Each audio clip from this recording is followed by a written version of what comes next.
On the 5th anniversary with Emily, I overheard her chatting with her childhood friend about me. "Oh, Edward's great, but he's not handsome. Kinda embarrassing to bring him out." Later, her handsome first love, Stephen, returned from abroad. She went on a late-night car race with him and got seriously injured while trying to save him. And I handed her the divorce papers, quietly, just like always, no fights, no arguments. When she stared at the papers, her look was a mix of sadness and mockery. "Edward, you really never loved me, did you?" Emily had gotten drunk again. I got the call just after wrapping up some work. It was midnight. I drove to the largest bar in a city. The top floor hallway was quiet, making the noise from the room stand out. "Edward's nice everywhere but his looks. It's embarrassing to take him out." Emily's voice was lazy, lifeless, like a stagnant pool. I pushed the door open, fell silent for a moment. Her childhood friend nudged her. "Emily, your husband's here to take you home." Emily looked up lazily and suddenly smiled, reaching out to me. "Hubby, let's go home." Who knows how many times this has happened. Last time, she turned sour-faced over rumors about Stephen and some actress. Before that, she left a shareholders' meeting early because of gossip about Stephen. And today, she stormed out in the middle of negotiations with a client, leaving me to apologize on her behalf. So what was it this time? I nodded to the others, supporting her as most of her weight leaned into me. Someone suddenly called out to me, hesitating, "Hey, Stephen's back. Be careful." I nodded, didn't say much. "So, she's acting crazy again 'cause Stephen's back?" "Edward," she murmured, half drunk, half sober, "he's back." The breeze coming through the slightly open window was chilly. She sobered up a few seconds later, glancing at me, and chuckled. "Edward, you're really boring." It's the second time she's called me boring today. I guess the interesting one is back. I just nodded, not defending myself. This was typical for Emily and me. She made sure everyone knew how much she despised me, while I responded to all her outbursts with silence. She looked down on me, thought I wasn't good-looking, gentle, or interesting. She could list 100 things wrong with me. Our marriage was just following her grandfather's last wish. According to her, if my dad hadn't worked for her family as a driver and died in an accident, and if her grandfather hadn't pitted me and taken me in, I'd probably have gone to an ordinary college, got a 9-to-5 job, and marry an ordinary woman. No chance of meeting someone from her world, let alone marrying the family's only heir. But when her grandfather fell ill, everyone hoped to snatch a piece of the family business. Her uncles and aunts were eyeing it greedily. The stock price kept plummeting, and a large asset was seized by the government, nearly driving the company to bankruptcy. Back then, Emily was chasing Stephen abroad. Her phone was off and no one could reach her, until I found her in a foreign apartment, drunk. I had the bodyguards tie her up. She'd never suffered like this before, bound and pinned to the ground, glaring at me with furious eyes. Her grandfather forced Stephen to break up with her, and when ill, his only wish was for me and Emily to marry. "Emily, I didn't know how you charmed Grandpa, but I'll never fall for you or marry you." I remembered that young girl at 17, sitting on the sofa and kissing my lips. "Edward, I kinda like you." That stirred my heart but then brutally cut off. I sat on the sofa slowly. Grandpa's temporarily handed the reins to me. "If you don't marry me today, I can't guarantee your beloved's company will remain untouched." Meeting her resentful gaze, I continued softly. "Maybe you inherited your dad and Grandpa's business acumen. You are a raw gem, but the company can't wait for you to grow. You can cling to your shares and watch others devour it and walk away. Keep living your high life." She stared at me in shock, ultimately choosing to come back and marry me. Raised by her grandpa, I was trained to be an heir. Post-graduation, he guided me hands-on. Emily didn't get along with him since childhood, never taking a shine to any of this. I needed the perfect opportunity to rightfully take over the company. Marrying Emily was the fastest way. When her grandfather passed away, Emily and I maintained an outward appearance of a loving couple. In those turbulent years when the company was shaky, even Emily matured rapidly. She truly inherited the business savviness of her grandpa and father, decisive, ruthless. Until we dealt with the family threats, stabilized the company, she reverted to her lazy self. After that, Emily disappeared for weeks, but the PR team managed to suppress several stories of her and Stephen together. When my assistant placed another picture of Emily and Stephen dining together in front of me, I dialed her number, the sound on the other end noisy, mixed with wind and her soft laughter. "Hubby," she said, and tears suddenly threatened to fall. I looked up, fought back the tears. "Emily, the company's stable now. Grandpa's wish is fulfilled. Our marriage wasn't my choice either. If your guy's back, we can divorce." Back in the day, Emily and Stephen's romance was the talk of the town. If not for him being forced to leave, they might have married. Even now, I see another man stir her emotions. Her voice grew cold over the phone. "So, what are you trying to say?" As the wind on the phone grew louder, I felt a sudden unease. "Emily, where are you?" The call abruptly ended. A sharp pain twisted in my stomach. Bent over the desk, a cold sweat broke out. In the glass reflection, I saw my pale face. Seems like my stomach issues are acting up again. I closed my eyes.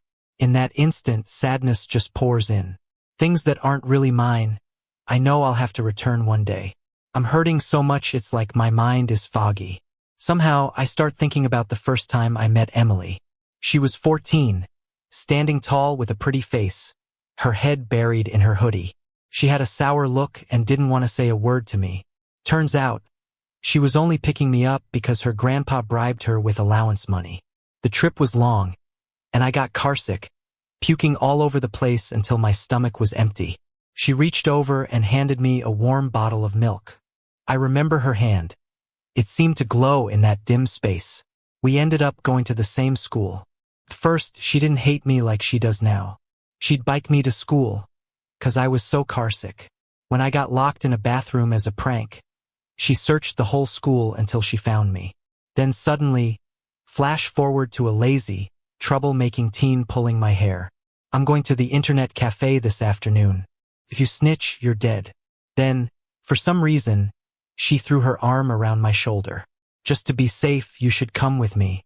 So we went, with her gaming while I plodded through homework. We got home later as expected, and she got punished again. The night was cold in the front yard. She knelt there but gave me a little wink. I never really got why she always wanted to challenge Grandpa. The year we graduated middle school, our class went to the beach to see fireworks. I got left behind on the deserted road. I walked along for who knows how long until Emily rode up on her bike, looking super worried. Her concern felt genuine. I've always remembered how worried she looked, the dirt on her clothes, her voice with a hint of panic. "Edward, you scared me to death." "Edward, are you scared?" I leaned against her thin back, my heart pounding. Another memory hit me. 17-year-old Emily sitting on the carpet. Pines outside the window covered in snow, the room's all cozy. She tilted her head up and kissed me. "Edward, I think I kinda like you." I stared at her long lashes, feeling like crying. That's how we stumbled into a relationship. After that, I tried harder. I learned the commercial stuff Emily hated from Grandpa, completing tasks he gave me, aiming to be his perfect grandkid. Grandpa was more and more pleased, got me etiquette lessons, and introduced me to everyone with pride, calling me his favorite grandson. It only took 2 years to go from a timid, scared boy to a decisive, smart professional. Grandpa wanted a well-matched grandson-in-law, a noble and handsome guy from a good family. I was never part of that ideal. He needed power alliances. I had to muster all my courage to finally stand before him, asking for a chance to be with her. "Grandpa, would you consider me?" He seemed surprised I'd say that, but eventually sighed. "Edward, this path is hard. One day you might see Emily as a foolish brat and regret this choice." I looked down, voice a bit hoarse. "I'm not scared. I got busier with more to learn." Seeing Emily was less frequent. Whenever we met, she was either just punished by Grandpa or on the way to punishment. Emily started hating me then. She moved out and we saw each other even less. Later, during a school badminton match, she specifically asked me to bring her water. I looked up from my book and caught her smiling eyes. "You're my boyfriend, right? Other boyfriends bring water." That match was awesome. I was all happy, but she just ran into the arms of a boy out of nowhere. Didn't you hear? Emily got with the school heartthrob yesterday. Why's anyone trying to break them up? Malice came in waves, full of disdain and ridicule. I slowly pulled my hand back, the cold bottle numbing me all over. I just stared at Emily, saw that mocking look in her eyes. Is that how it is? I stepped closer, looking up at her. Her smile was harsh, blatant in its cruelty. Her arrogance was obvious. Edward, you didn't really think I liked you, did you? Just a leech in my family thinking he's part of it. She tapped my forehead. Wake up, idiot. Think it through. Would I like you? You just seemed super pitiful. Time makes it hard to recall how I felt then, but the feeling of being an outsider, worried about annoying others, failing at boring, complex stuff, none of that hurt as much as her eyes did that day, cutting right into me, flooding with cold. It was so cold. I tilted my head, smiling. Then Emily, let's break up. Emily later said I reminded her of Grandpa, cold and indifferent. I guess she's right. Old me couldn't have calmly faced the humiliation from a girl I liked. Emily got into an accident once. Emergency surgery. When the call ended, I saw a headline on my phone. Stephen seen distraught at the hospital after crashing during a race. Comments were buzzing, asking who made Stephen so upset. Hands shaking. I clicked in, seeing a tied red string on a wrist in the ambulance. Emily got hers the 3rd year we married, asking for safety. Mine was locked away in a drawer. I called one of her usual buddies, piecing it all together. There was a small club race tonight. Emily and Stephen were both racing. During it, they crashed into another car. Emily's injuries were so bad because she tried to protect Stephen in the passenger seat. Even over the phone, they sounded guilty. Man, I don't know how it happened, but it wasn't on purpose. With Emily's skills, she should have dodged that car. In the dim parking lot, I rested my head on the steering wheel for a while before driving home. Once there, I turned on the lights and set the AC to its lowest. I curled up under the covers and fell into a deep sleep. In my dream, it alternated between teenage Emily secretly holding my hand and her carrying me home drunk after a business deal. Then, it was Emily lying in the hospital with an uncertain fate. The dream scared me awake. It was already bright outside, and the delivery guy had already arrived. I got a message from my assistant. Emily's head injury was serious, but thankfully not life-threatening. At the hospital, Emily was out of danger. Through the glass door, I saw her pale face on the bed, her head wrapped in bandages. Her eyes were open, looking towards the window. Beneath it, a man slept on the couch, his black hair falling over his shoulder. I watched quietly, then turned and left. Inside, Emily seemed to sense something, but when she looked up, she saw nothing.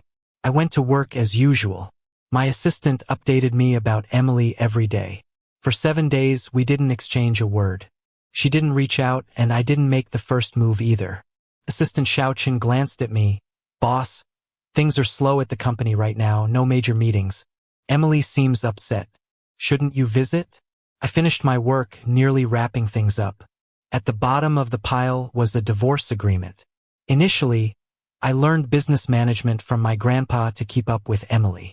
But when the family fell apart, when that once authoritative man came to me for help, I had just one thought: to protect her. Grandpa had been good to me.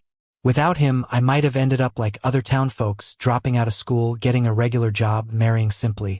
After losing all family, he gave me a home. Grandpa was strict, but his eyes were mostly gentle when he looked at me. I gratefully accepted the warmth from someone not even blood-related and did everything to repay him. Emily and I faced many challenges in our early marriage. Sabotaged brakes, a collision with a truck, even an attacker in the mall. But those were our most heartfelt times. We trusted each other completely, inseparable day and night. Then I fell ill and was unconscious in the hospital. She climbed 1,000 steps to the temple to pray for me. She was so good that it made me think, perhaps mistakenly, she truly loved me. Then one day, drunk and speaking with resentment and sarcasm, she blurted, "Edward, you think I don't know you cozied up to Grandpa to marry me for money? You still think I like you?" I stared at her drunken eyes, pulling a weak smile. Good thing I almost believed she loved me again. When I got home that afternoon, Emily was back from the hospital, slowly sipping porridge. The afternoon sun hit her shoulder as she looked at me with glimmers in her eyes. "Edward, always the busy one," she said with a snide tone. Ignoring her, I put down my bag and went to change.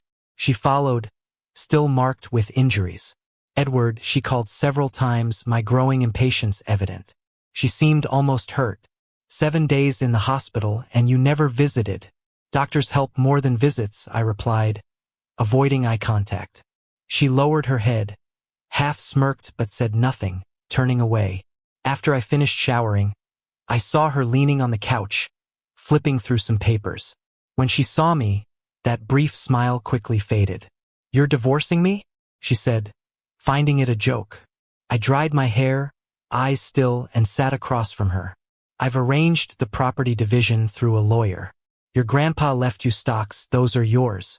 The house was a gift from you under my name. I took what I earned," I explained.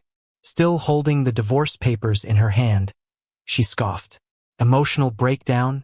She looked at me suddenly, saying, "Sometimes you're just like Grandpa. Whether someone cries or acts up, it never bothers you. You stay detached as if it's someone else's problem, even if it's close to home." Grandpa was tough, old school, and believed in harsh teachings for boys. Being a girl, I was spared somewhat, though he humiliated me often. Emily never liked him. Yet, I felt even his harshest decisions were right, paving a way for Emily. He secured her financially before passing, even if she never married me. I never understood her resentment. Seeing me silent, Emily abruptly tore the divorce papers, furious. "Edward, wasn't I good to you? I gave you everything, cared for you when sick, and tended to you lovingly. When have you seen me serve anyone like that? Edward, are you heartless?" Indeed, she was very kind to me back then. I remember when she decided to surprise me with a mountain hike in a neighboring state. The mountain was high. I eventually refused to move any further. The path was a paved road, not too steep. She grabbed my hand and pulled me forward, step by step. The wind was strong that night, and I was a bit drowsy. I could only vaguely hear her helpless voice. "Edward, you seem a bit thinner. Aren't you curious about the surprise?" I remember the cool breeze in the mountains that night, and the city lights below shimmering like stars. Fireworks were going off everywhere, brilliant and grand. "Honey," I turned my head to see a gentle kiss fall on my lips.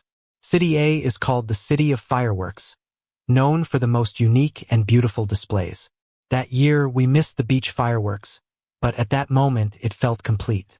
Emily can be a great lover when she's in love, but when she hates someone, she's brutal and mean. I snapped back to reality, trying to say something, but then I heard her soft, somewhat lost voice. "Maybe you won't believe this, but I really do love you." After she said that, her face turned suddenly pale, and she almost fainted right onto the sofa. I hurried to catch her, looking at the bandage on her head, feeling oddly like laughing. And so I did laugh. Just recently, she was acting like she was head over heels for Stephen, even getting hurt to protect him. I couldn't understand risking your life for someone. If that's not love, what is it? But now she's saying she loves me. "Emily, I talked to the doctor. He said you had 28 stitches on your head, barely missing a critical spot. You've lived a pampered life since you were young, scared of pain. The worst you'd ever felt was Grandpa giving you a little cut. So, I think you really love Stephen, willing to risk your life for him. You and he really seem made for each other. I've seen them eat together in the cafeteria, seen them criticized during flag-raising ceremonies for being a model of young love.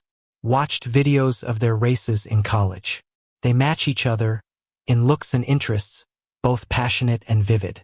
Standing there, they just look perfect together. In comparison, my times with Emily were dull, like plain water, casting a bleak contrast. Maybe not even Emily remembers that she and Stephen were the campus couple everyone shipped. In the shadowy corners behind their brightness was a boy with reddened eyes, head buried on his desk. Back then, he was trying to break up their relationship, a coward who got dumped and didn't have the guts to even ask why. With you and me, it's just a mutual delay. I even laughed a bit after saying that, but my heart felt surprisingly calm. Since the day we got married, I knew this day would come. Grandpa didn't agree to you and Stephen before. Now you can be with him. So what about us? I said, feeling helpless. Emily, we're not meant to be married. She silently looked at me, making my chest tighten with unease. She watched me, explaining the accident was on me, it was my distraction that caused it. I didn't want innocent people getting hurt, but it's not because of love. It's been 5 years. I stopped loving him long ago. You can't use this as a reason to divorce me. I looked down, mindlessly fiddling with my hair, waiting for her next words. I don't love him, Edward, I don't. She reached out and pulled me into a hug. I glanced at the wedding photo on the wall, hanging in the most visible spot in the living room. Even now, I can recall how I felt the first time I wore a wedding dress. There was a touch of youthful excitement, especially since I was marrying someone I'd liked since I was a girl. But Emily didn't like me then. Her face in that wedding photo, exquisite yet exceptionally cold, showed no hint of a smile. After the photo was taken, she even leaned into my ear to tease, Edward, I heard you never dated anyone all these years. Do you still like me? I just looked back at her, saying nothing.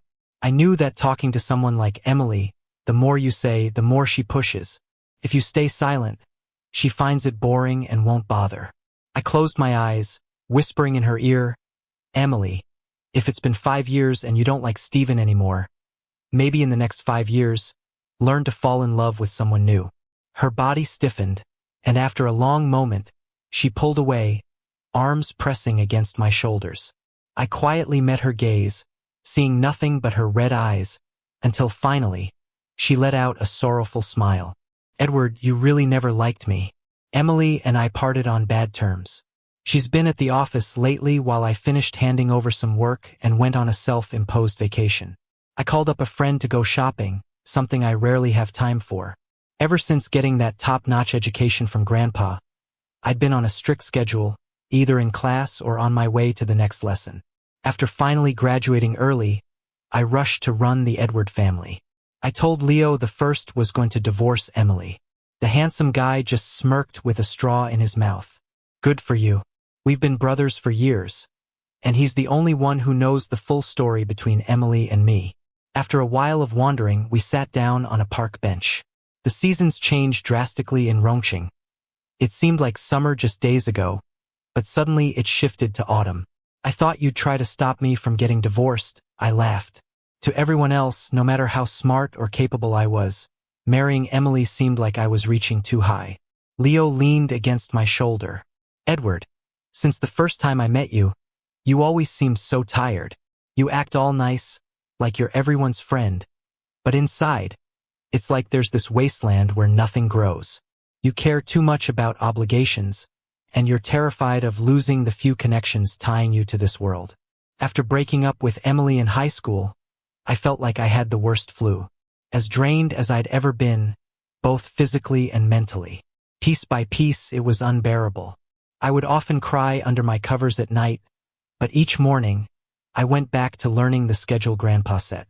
He put a lot of importance on me. I was the grandson he envisioned. Thoughtful, obedient, never defiant. I couldn't bear the look of disappointment in his eyes. So, I meticulously did everything he asked, always on edge, never slacking. So, Edward, happy divorce. She keeps tearing up the divorce papers, so I just keep sending them over. The moment she opens her eyes, she'll see the ones I've already signed.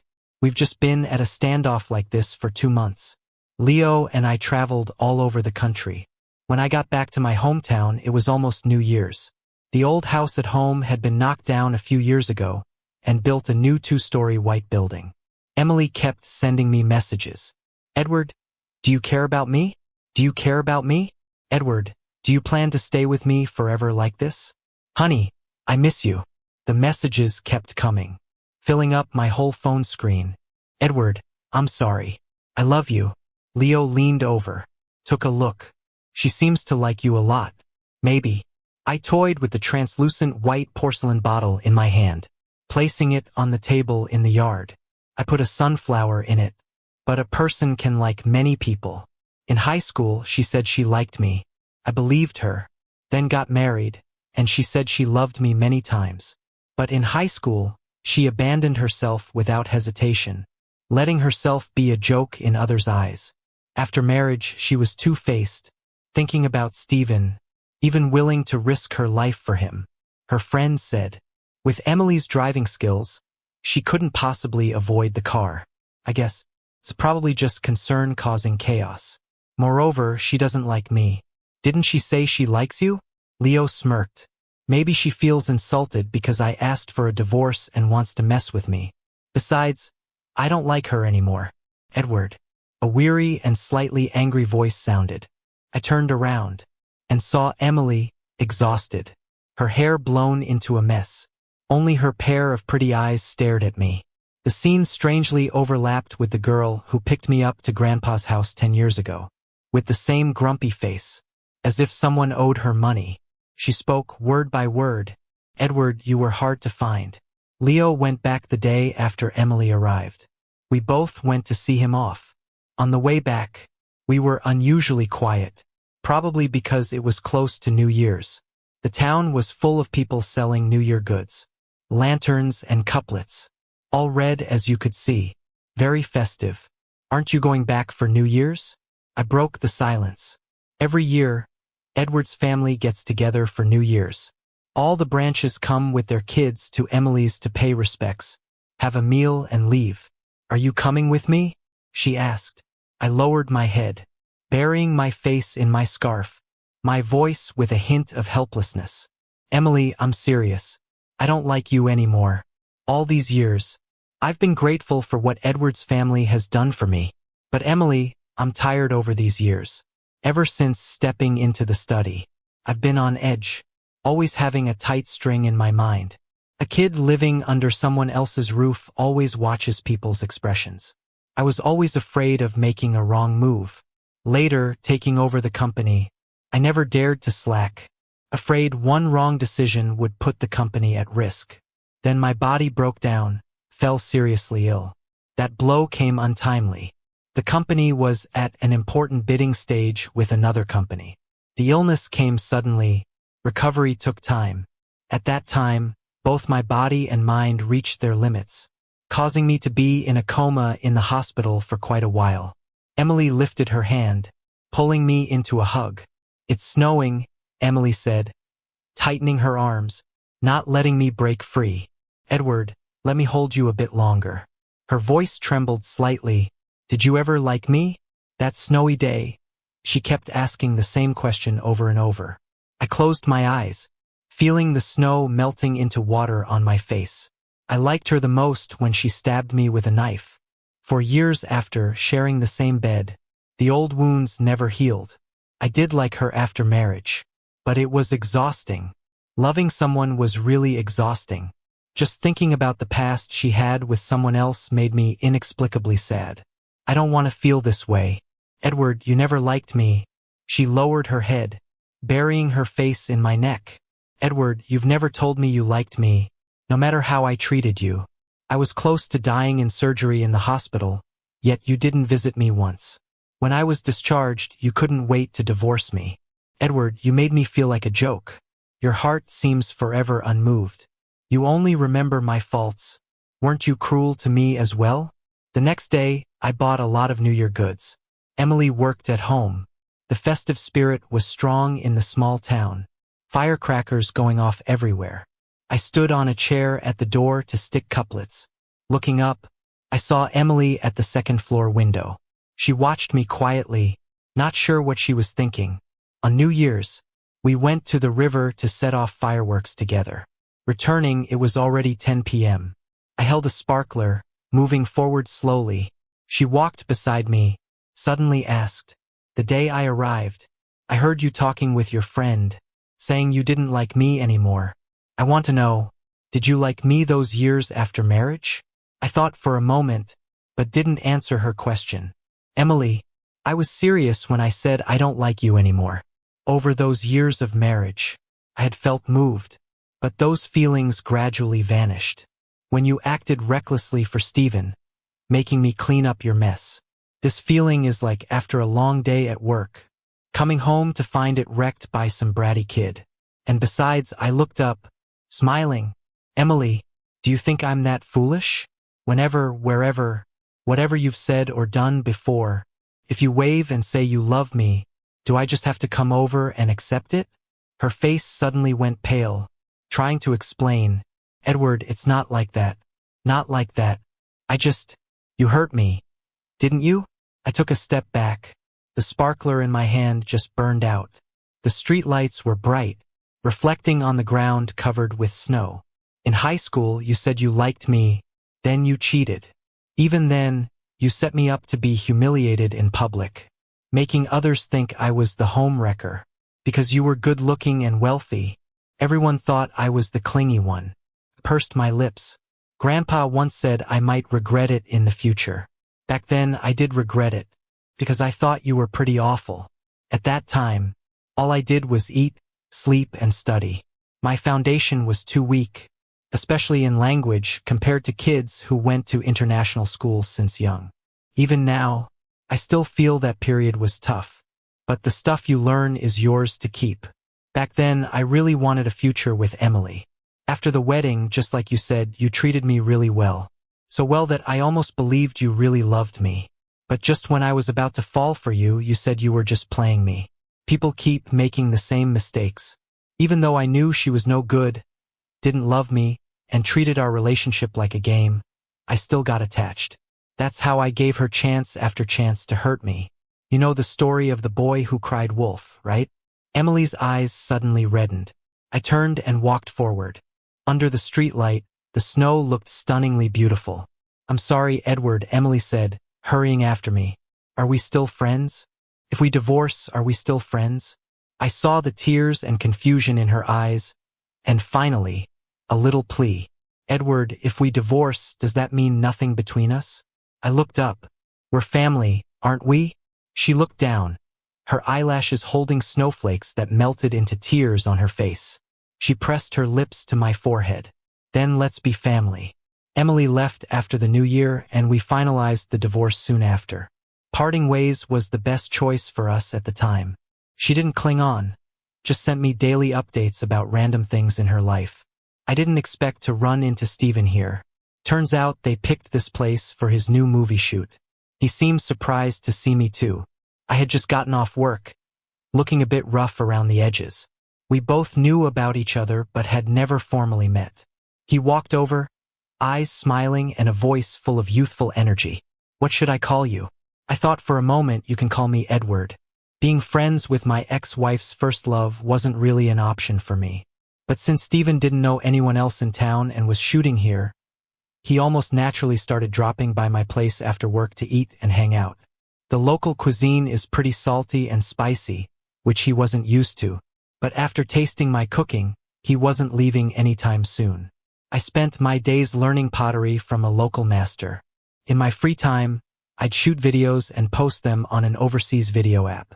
Surprisingly, I got quite a bit of attention. One day, while Steven was happily slurping noodles, he said, "No wonder Emily liked you so much." He paused, then asked, "Why are you here alone? Did you and Emily fight?" I rested my chin in my hand and looked at him. "We divorced." "What? I thought you guys just had a fight." "I seriously thought Emily really liked you. When she got your call last time, she was so out of it she almost caused an accident. At the hospital, though she didn't say it, I felt like she was waiting for you. I thought about the call I made about our divorce when she had that car accident." I pursed my lips. Steven seemed a bit forlorn. "I've always kept up with your news. If it weren't for Emily, maybe we could have been friends." "Same here," I said, twirling my noodles, slightly absent-minded. I had kept up with Steven's news too, trying to figure out what kind of person he was. Steven and I exchanged a smile. In retrospect, the situation was kind of funny.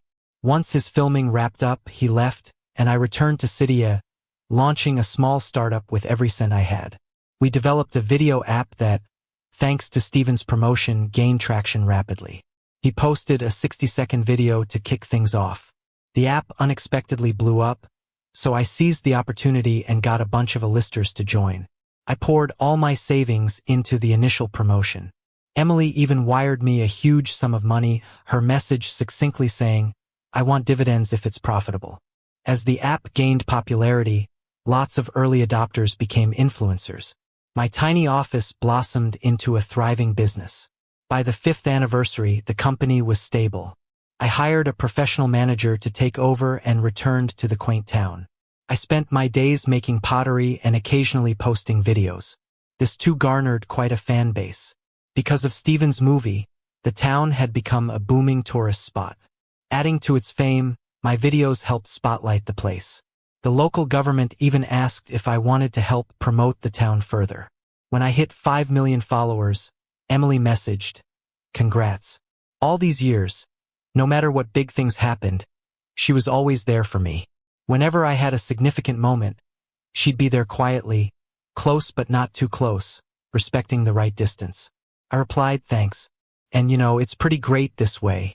We might have had some bad times, but it was never bitter enough to cut ties completely. And besides, I owed her grandfather a lot. It is what it is." Epilogue. During her stay in the little town, Emily started having frequent dreams about the past. She dreamt of a big, explosive argument at home.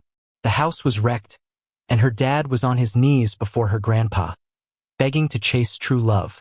Emily's parents had an arranged marriage, and there was no love before or after Emily came along.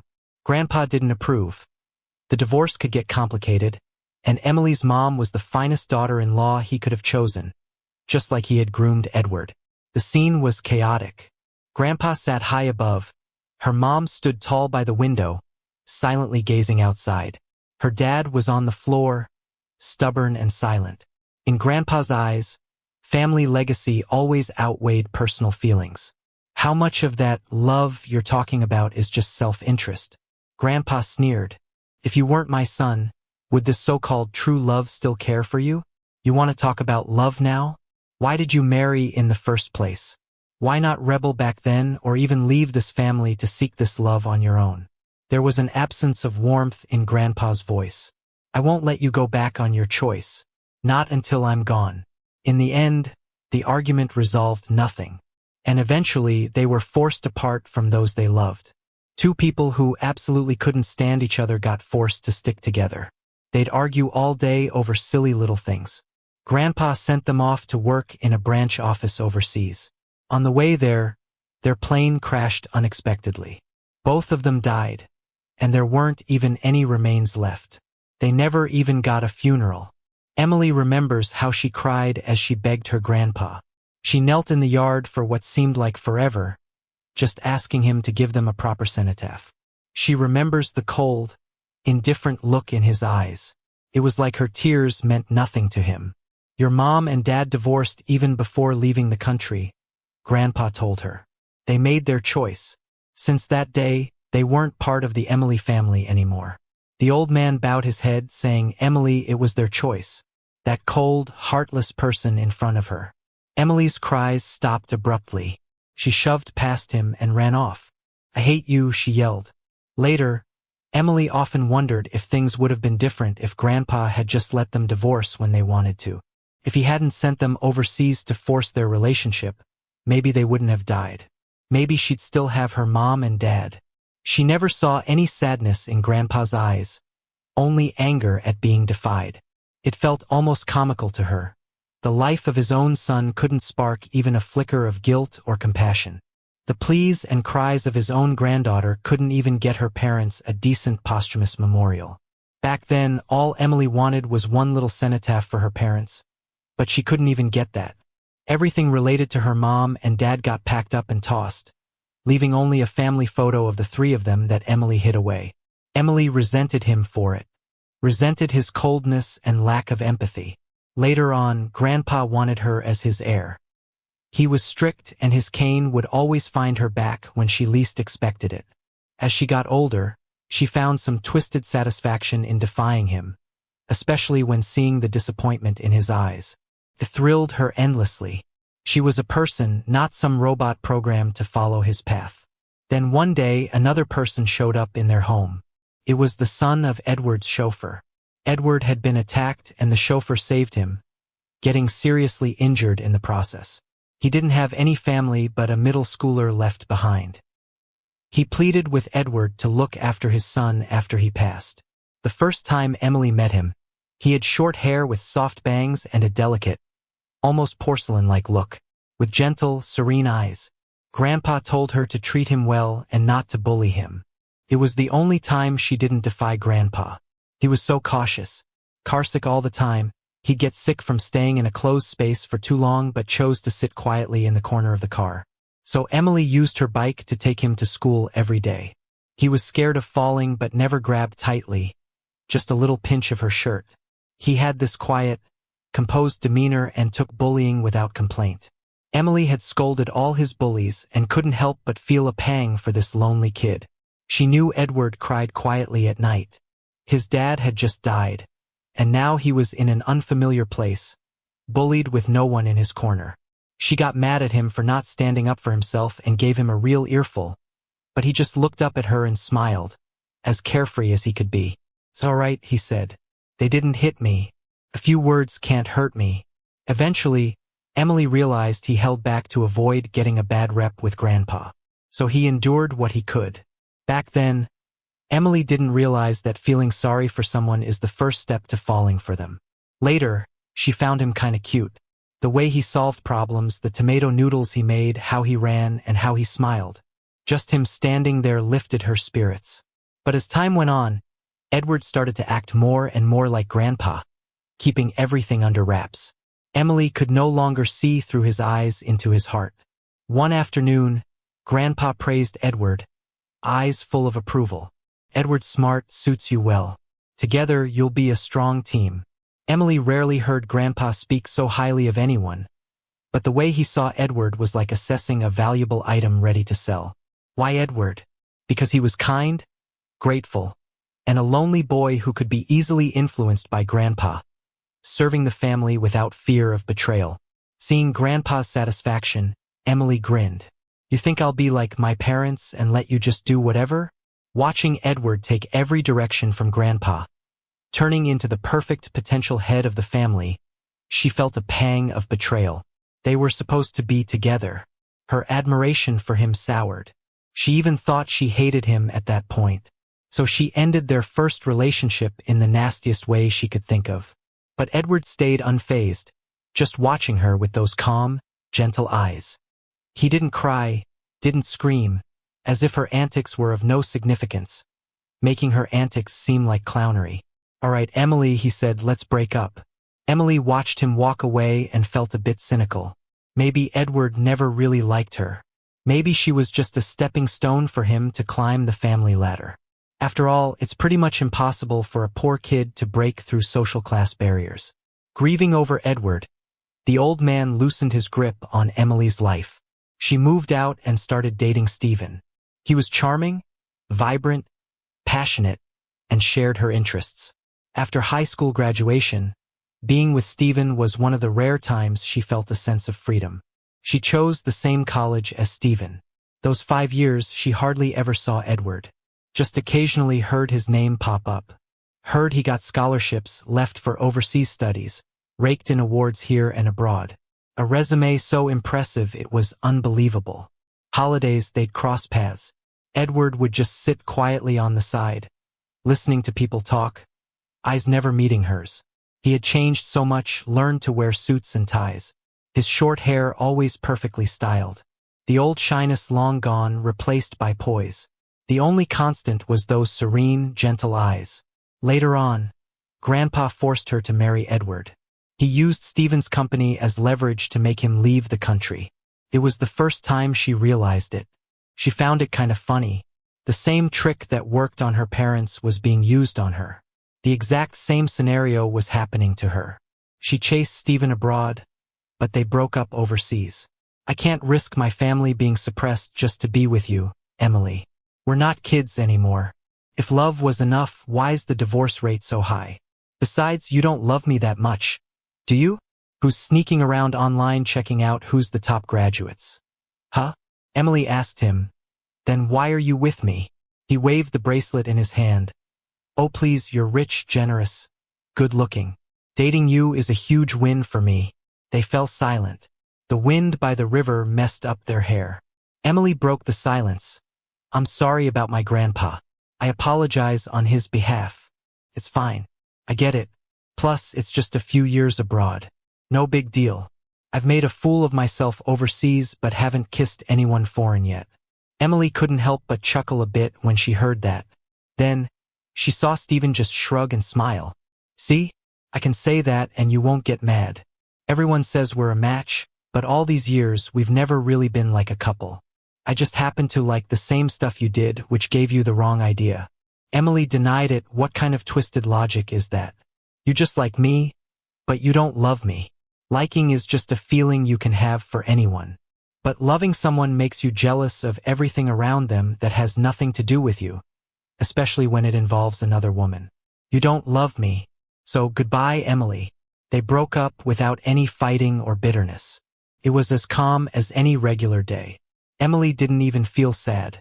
When she left, she saw someone unexpected. Even though the years had passed, she recognized her mom immediately, the one rumored to have died in a plane crash years ago. She seemed to be with another family now.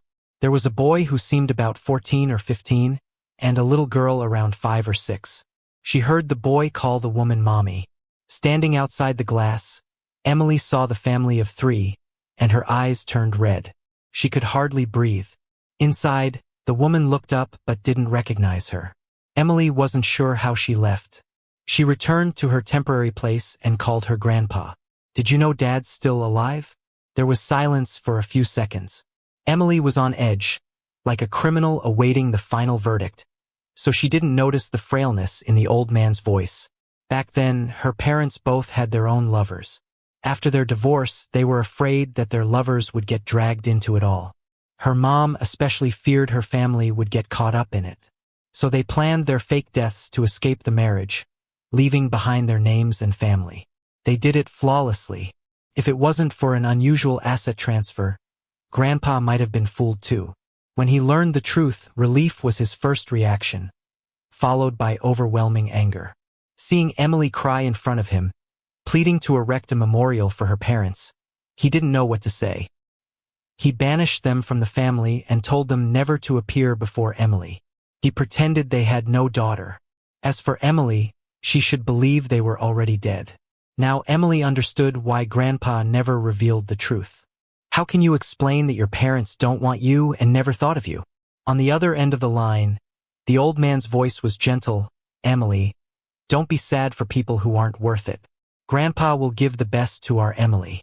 Emily didn't know Grandpa was gravely ill. She thought, like every other time, he'd pull through just fine. That day she got terribly drunk until Edward found her. Emily suddenly felt some anger. She wasn't sure what she was mad about. She said, "I'll never marry you." Edward looked at her pained face, calmly weighing the pros and cons with her. Not long after she married Edward, Grandpa passed away. After they dealt with everything, before they even had time to fully grieve, they got right back to work. Emily didn't expect it to be so hard. She suddenly regretted not listening to Grandpa before because now she was stumbling around. Edward patiently taught her everything. During that time, Emily could sense a deep exhaustion in him, almost radiating from his soul. He was more mature and collected than he was years ago. He was decisive, always able to come up with the quickest and best solutions, minimizing losses. But he was too logical, always thinking about the potential losses in any situation. Later, her uncle tried to drug her to create a scandal. When she woke up, Edward was beside her, sleeping peacefully, his hair all messy. She blushed.